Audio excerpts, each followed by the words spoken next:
Jutri bom siten kot pes je zabavna in topla pripoved Nataše Konc-Lorencuti, no pravzaprav glavnega junaka Aksla, ki je prav prikupno zmeden kuža.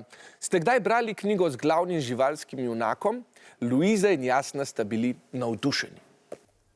Jutri bom sitna kot pes. Jaz pa bom jutri lačna kot pes. Mogoče bom lena kot pes. Zdaj pa že lažeš kot pes. Ej, da ne bova kot pes in mačka. Samo da nisva na psu.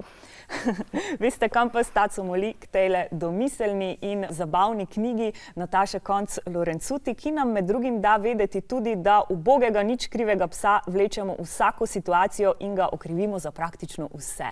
O čem pa gre knjiga sicer? Knjiga govori o Akslu, ki šele pri poznem letu, prvem letu starosti ugotovi, da je pes, saj ga Metka, njegova lastnica, naokoli pelje v vozičkih, ga bolj poredko pelje na sprehod in ob večeri skupaj gledata televizijo.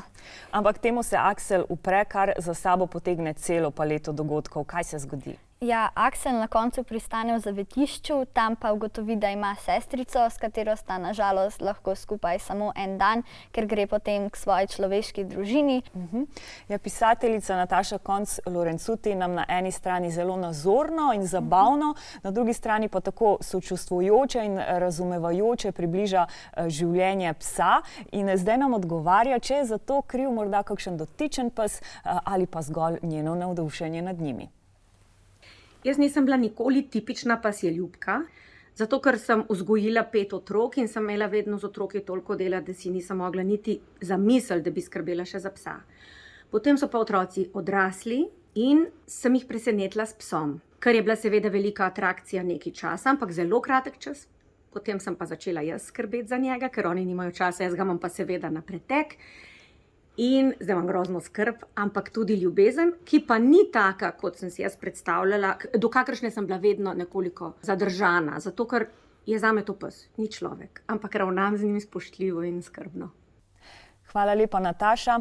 Po tej knjigi sem razmišljala, da bi morali vsi kdaj prebrati kakšno knjigo z glavnim junakom v živalski vlogi. Se strinjaš? Ja, ker lahko potem bolje razumemo, kaj oni v bistvu doživljajo. Naprimer, v tej primeru Aksel, ko je Metko ugriznil, je bil takrat v stiski in je ni ugriznil zato, ker je ne bi maral in bi mu Metka takrat mogla namenjati več pozornosti, ne pa da ga je odpeljala v zavetišče.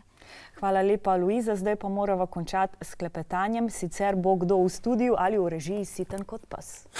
Jasno, no, mi pa res nismo taki. Zna biti pa naslednje vprašanje kar pasje. Knjiga opisuje odnos med človekom in živaljo. Na kaj knjiga opozarja tudi s prikazom Akslovega ugriza lastnice in odhoda v zavetišče? A. Vedenje živali razumemo skladno s svojo naravo, zato se napačno odzovemo.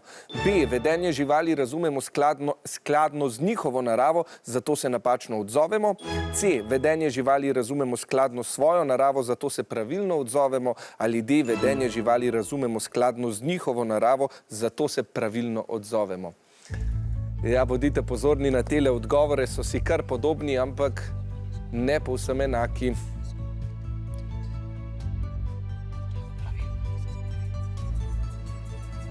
Čas se izteka, rumeni pravijo A, vijoličasti pa D.